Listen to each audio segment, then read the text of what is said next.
Hai Z-Friends, ketemu lagi dengan saya Zoya Mirin. Kali ini saya akan Z-Talk gitu dengan teman lama saya. Asli teman lama sekali. Jadi tiba-tiba lah saya ditelepon gitu, terus dadakan kita akan membahas mengenai KUHP. Tentu saja Z-Friends tahu betapa emosinya begitu KUHP itu disahkan gitu ya. Karena masih banyak hal-hal problematik, terutama soal-soal privacy gitu-gitu segala macamnya, biasalah. Nah, diundanglah aku sama Andi karena dia lagi baru bikin YouTube nih gitu ya. Terus ini YouTube-nya tentu banyak isinya yang berhubungan dengan hukum. Nah, kebetulan sekaligus saya bisa curhat nih gitu ya soal masalah-masalah ini dan juga membahas mengenai KUHP. Nanti Z-Friends bisa lihat. Ini juga kalau misalnya masih yang banyak, aduh jadi pengen tahu nih apa aja sih soal hukum segala macam, nanti juga bisa lihat YouTube-nya. Kita lihat yuk, kita ketemu dulu yuk sama teman saya.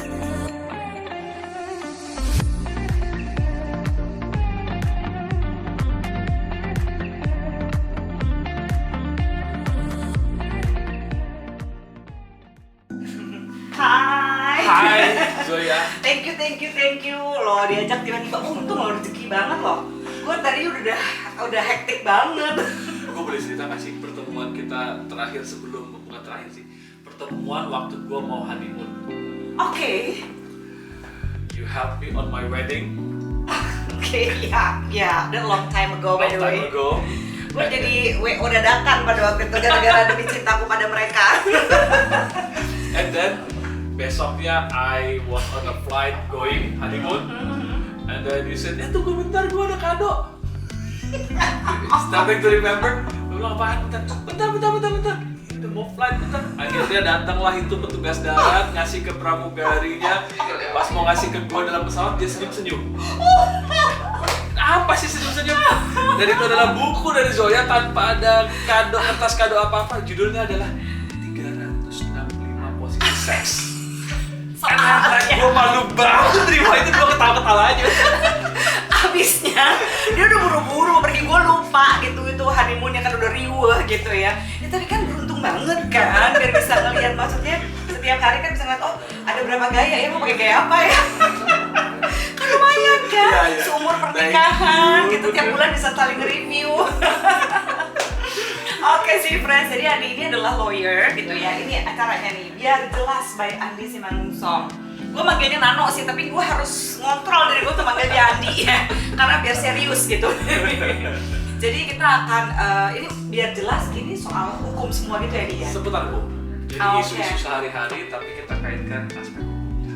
Oh iya sama lah, kalau gue juga kan aspek seksologi dan segala macam nih. Kita sering bersinggungan nih soal hukum dan seksualitas ya, apalagi tentang hak privacy, oh my god. Nanti lihat aja deh pembicaraan kayak apa, aku akan wawancara. Kita akan diskusi sih most likely ya, berdua. Jadi ini YouTube right? Yes. Ini YouTube. Nanti si friend mau lihat nggak? Kasih lihat dong peralatannya selengkap apa di sini si friend. Ini studio dadakan. Gila, studio dadakannya serius banget, keren. Wah, ada prompter gitu. Kita mesti punya prompter juga nih kayaknya nih si friends.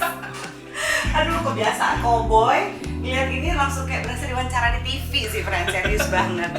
Yuk lihat yuk gimana aku diwawancara sama Nano kan tuh kan Andi Simanungson. Oke, bye sih friends. Jadi kalau saya melihatnya ini lebih ke arah negara memberikan kekuasaan lebih kepada orang tua untuk mendidik anaknya. Di rumah pakai mulut nggak bisa, nggak tahu udah pakai apa nggak bisa, gue lapor lu ke polisi. Jadi nanti cucunya cerita di rumah, kenapa papa lu di penjara? Ya dilaporin kakek gua karena dia hubungan seks sama orang lain. Dia hubungan seks sama pacarnya, itu paling sedih sih gitu. Dia hubungan seks sama pacarnya, kakek gue nggak terima, jadi di penjara lah dia. Oke, baiklah.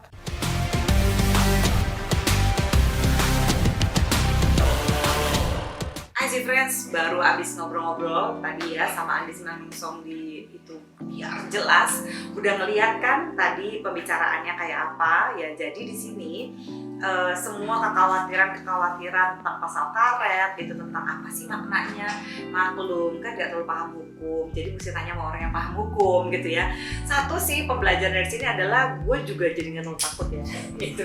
Ternyata it's not as scary as I thought gitu ya, kayak memberikan edukasi dan segala macam. Memang ya kalau memang nggak ada sosialisasi kayak begini nih jadinya, ya kan.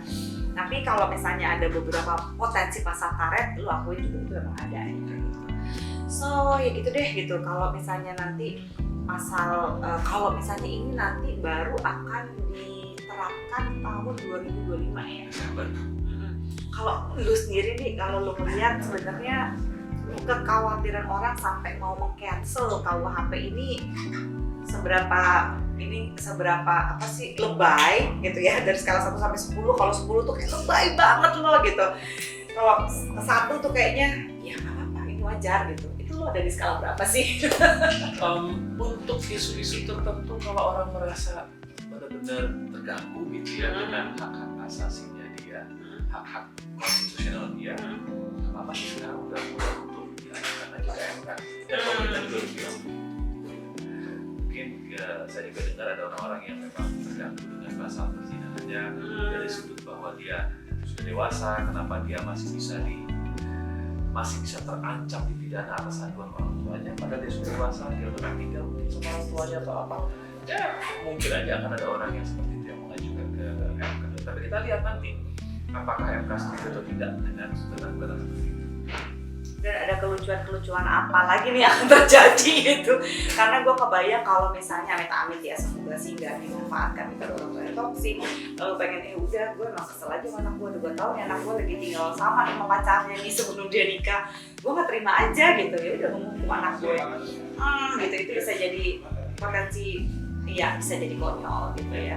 Jadi ya semoga lah gitu ya undang-undang ini dimanfaatkan sedemikian rupa untuk melindungi rakyat, bukan bikin susah gitu ya, karena ada masih banyak hal-hal yang menurut gue cukup penting yang enggak ditaruh di konteks, kayak misalnya memperhatikan ya kesejahteraan rakyat gitu ya, akses terhadap kontrasepsi, mungkin akses terhadap kesehatan seksual gitu dan segala macam. Itu ada banyak or aborsi, oh my god gitu, itu bisa 1 jam sendiri tuh ngomongnya kayak gitu-gitu.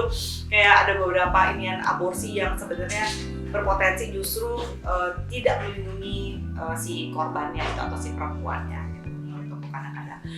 So oh ya nanti pokoknya harus diundang lagi. Kita mesti ngomongin sendiri tuh tentang aborsi, because it was like coba ya buat perempuannya dalam soal itu. Oke, thank you Z-Friends, sampai ketemu lagi di Z-Talk berikutnya gitu ya.